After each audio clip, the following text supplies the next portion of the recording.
A little while ago, Spider-Man wiped out the entire world's memories of who he was because he had told them who he actually was in the Civil War storyline. Well, Nick Spencer's been doing a great job of re-exploring a lot of those characters from Spider-Man's past, helping establish his run of the Amazing Spider-Man. And today, we're going to see Spider-Man dealing with the Black Cat, an awesome character that has kind of been forgotten recently and then turned into a queen pin of crime, as they put it, in the Dan Slott run. This is the Comicstorian channel, where we take some of your favorite trade paperbacks and single issues and we break them down into digestible bites to help you understand. We then read them dramatically back to you. And we turn them into an audio book where I kind of act out the characters, we add in some music, we just kind of give you an overall experience here. If you enjoy it, let me know in the comments down below what you think about Nick Spencer's Spider-Man and what we do here at Comicstorian. And enjoy your story. For Spider-Man, free falling through the skies of Manhattan is a feeling that can't be put into words. Except today, well, he's kind of free falling without the support of his web shooters. And why would Spider-Man not have his web shooters? Well, it all started last night at one of New York's popular nightclubs with Odessa Drake. Odessa made a name for herself, becoming one of the most wealthiest people on the East Coast, but this night she was presented with a business opportunity. Now, if there's one thing Odessa valued over most, it was integrity. And what Dave McCauley was offering, well, that was particularly shady. You see, Odessa is the head of the Thieves Guild. A lot of crooks and criminals throughout the organization thought the Thieves Guild was an old wives' tale, but the ones who know that it's real continue to work, and dues need to be paid, something that Dave's not been doing. As the members of the Thieves Guild begin to pull Dave away, he begins to shout that he didn't know. Nobody thought that they were real. And Odessa tells him it's a valid point. They've been working in the shadows for far too long. But he can be rest assured that all of that is about to change. The next day, as the sun comes up, the heroes set out to protect our world from the threats that plague their great nation. Captain America goes to fight off a group of mercenaries, and after throwing his shield, he notices something a bit odd. That shield that he always throws? Well, it's not coming back. Elsewhere, Thor is taking on the Wrecking Crew, and even though he doesn't wield Mjolnir, his new hammer isn't one that a mere mortal could claim. Except someone did. It's missing. All across the globe, the tools the heroes use to protect everyone seemingly are disappearing. Who is Ghost Rider without a car from hell?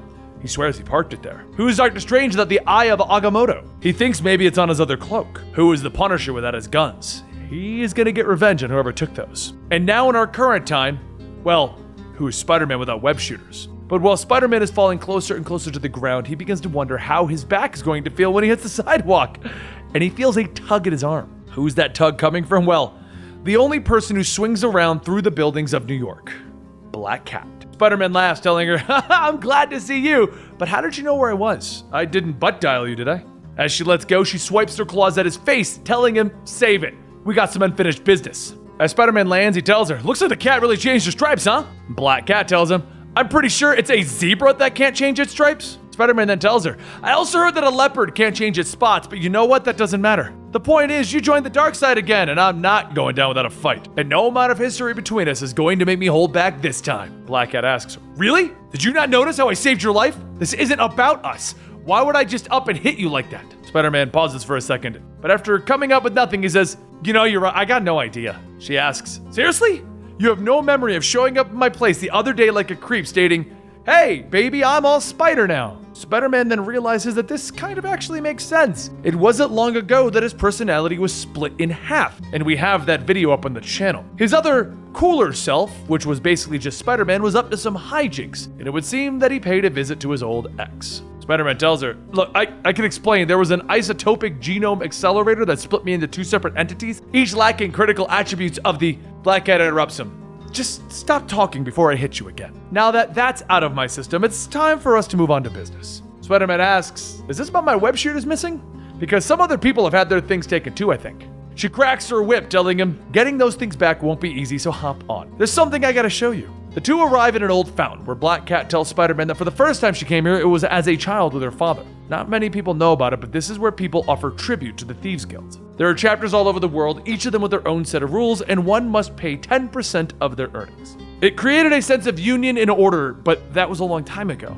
As organizations grew, the guild's influence faded and people forgot the old ways. It would seem that the guild is trying to make a comeback with their new leader, Odessa Drake. She was raised with the traditions and the lore of the guild, and she's got some very ambitious ideas for how to bring it into the modern age. Odessa is sending out a message to the world. They're pulling off a heist so big that everyone has to take notice. No one knows how to make stuff disappear faster than the guild, but luckily for us, we've got someone on the inside. She pulls down her sleeve, showing the Thieves Guild marking, and Spider-Man asks, "So you're..." And Black Cat tells him, "Yep, a member in good standing." "So, want to help me pull off the heist of the century?" As Spider-Man grabs onto Black Cat's waist, he tells himself that this is a terrible idea. A terrible, terrible, terrible idea. And a short while later, uptown at the old cathedral, Black Cat tells Spider-Man to just follow her lead. The two sneak into the building with Spider-Man staying close to avoid traps and detection until finally they reach the vault room containing all of the heroes' belongings. Spider-Man looks around, stating, "Whoa, I feel like a kid in a candy store." Candy stores are full of ultimate nullifiers and demon-possessed swords. Spider-Man sifts through the items, stating, "Ha! My web shooters. I was starting to feel real naked without them. Not in a flirty way either." "So now that we have all this stuff, all we have to do is get out and give it back to everyone, right?" Black Cat turns to him. "Half." Spider-Man asks, "What?" Black Cat goes on. "All their stuff. If you want to give them back your share, that's fine, but half of this stuff here is mine. Do you even know how much all this stuff is worth? If Tigra's bikini is in this mess, I'd be set for life." Spider-Man says, "Whoa, whoa, whoa, whoa, whoa. I thought you changed. You're a good guy now, right?" Black Cat says, "I did, but the old me would have kept all this stuff. So you're welcome for having half of it." Spider-Man then says, "If you think that I'm just gonna let you go with..." But just then a voice stops him, stating, "We would have to agree with the intruder." Spider-Man and Black Cat spin around to see where the voice is coming from, and Odessa tells them, "I'm surprised you thought you could just up and leave like this. Either way, hello Felicia, welcome home." As the members of the Thieves Guild begin to surround the two of them, Spider-Man asks, "Well, aren't you going to introduce me to everyone?" Odessa tells him that he'll have to forgive Black Cat. "They don't usually allow guests in here. She should know the rules." And Black Cat tells her, "You should know that I've never been great with rules." And Spider-Man yells, "It's true! You should see her when she's driving, always on her phone." Black Cat yells, "This goes too far, even for the guild. Some of this stuff is fair game. You want to steal Night Thrasher's skateboard? Go for it. But some of these items are needed to protect people and save lives. We don't steal that. That's not who we or who I am." Odessa sighs, telling them, "Take her and kill him." The guild members begin to run around, and Black Cat asks, "Are you ready for this?"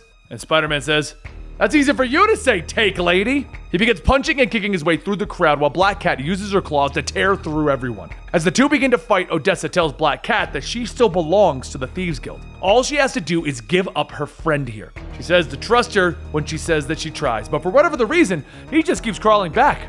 He then yells, "That's not exactly fair. It's wall crawling, not as pathetic as she is making it sound." Odessa sighs, stating that her father would be so heartbroken at this sight. But if she is so unwilling to part with this treasure, perhaps she'd like to go with it. "Open the vault!" Just then all of the guild members start to chant in a different language, and a portal begins to open up around them. Spider-Man says, "You know, it doesn't look that bad." And Black Cat tells him that it is bad. Once things go into the vault, they never come out. They need to focus on keeping it from opening. Other side, everything is lost, including them. All of the equipment begins to swirl around, with Spider-Man stating, "Okay, maybe we can find something to help get the word out." He grabs onto Iron Man's helmet, and as he turns it on, the helmet tells him that he's an unrecognized user. He grabs onto Doctor Strange's pendant, but after stating the magical words, abracadabra, and nothing happens, he figures it might be best to move on. But of all the things that he sees that he might be able to use, there's one item that might just save them. Meanwhile, elsewhere, Reed Richards and Tony Stark have gathered all of the heroes, telling them that tracking their belongings is kind of proving challenging. They have to set up an advanced tracking drone to scan the city for the unique energy signatures of everyone's weapons and find out where they may be concealed. Miss Marvel raises her hand, stating, "Actually, my bag was stolen. Like, I don't have any crazy stuff like the others here, but inside my bag was my phone. Well, since I have so little, I put an app on my phone to track if it ever gets stolen. And it just pinged." Reed and Tony sigh, stating, "Well, this is embarrassing. That's all it took." Back at the cathedral, Spider-Man holds up Miss Marvel's phone, stating, "It worked! We're about to have 1,000,000 angry superheroes show up here any second."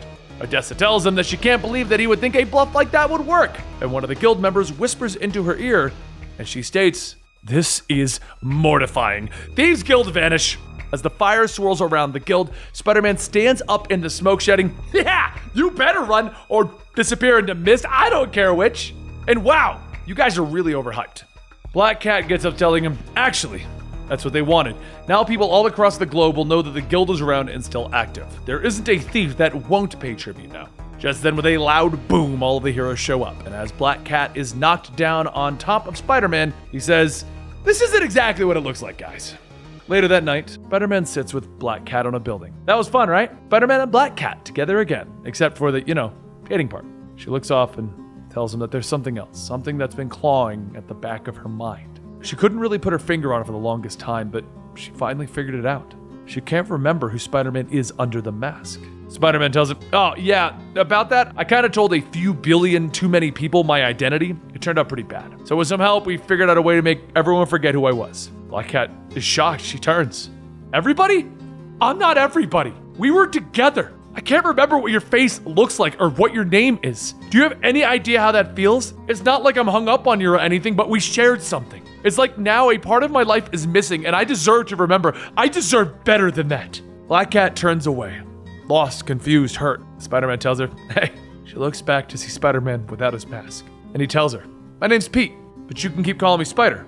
It actually makes me sound super cool.